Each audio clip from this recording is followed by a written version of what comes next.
Currently we are in section 2 and we are about to check out the second video of this section.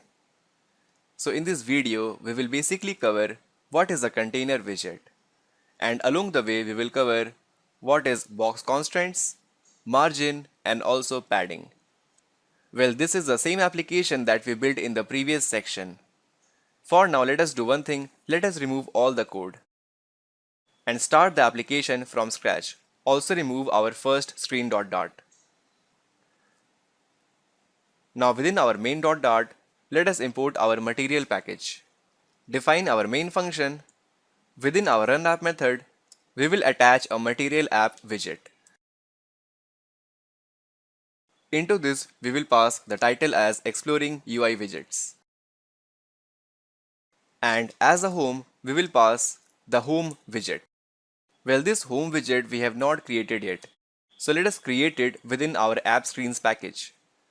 Well, if you don't have this package, then create it within your lib folder. Once you create it within this package, let us create a new dart file and name it as home.dart.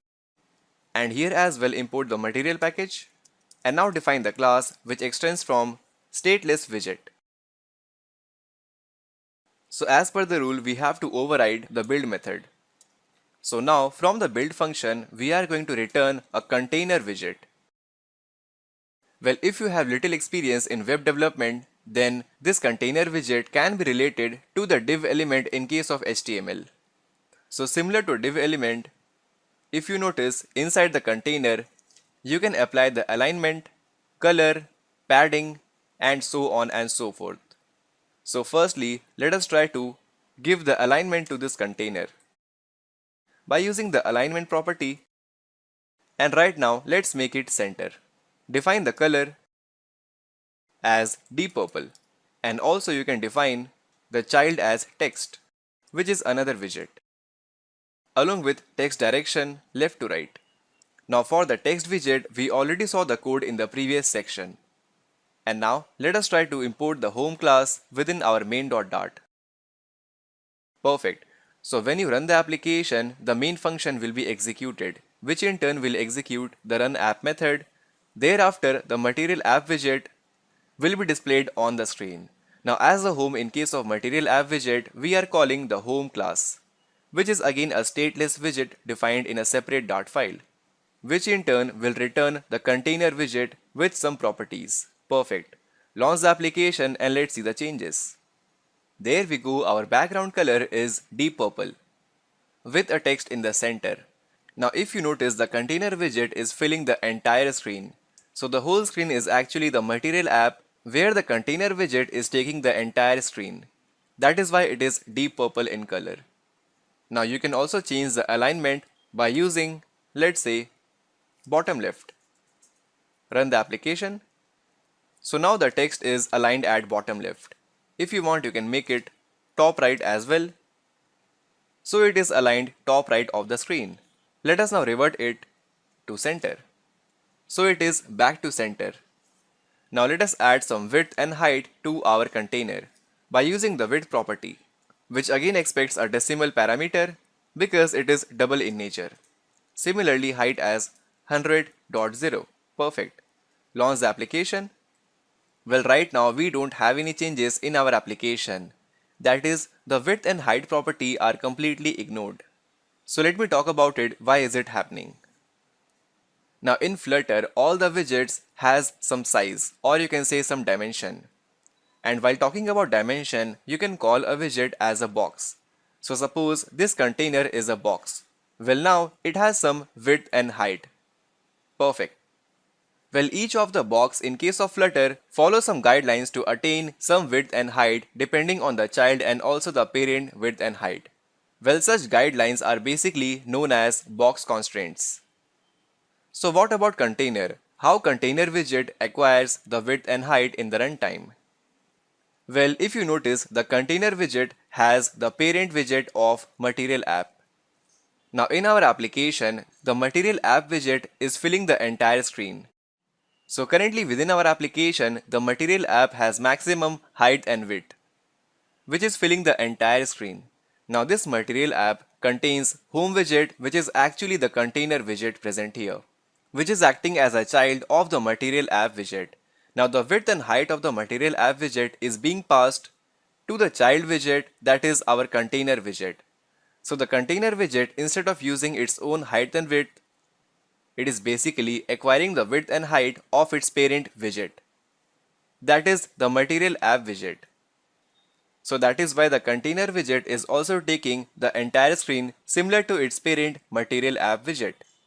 So how to solve this issue? How can we make this container to acquire its own width and height instead of using its parent width and height?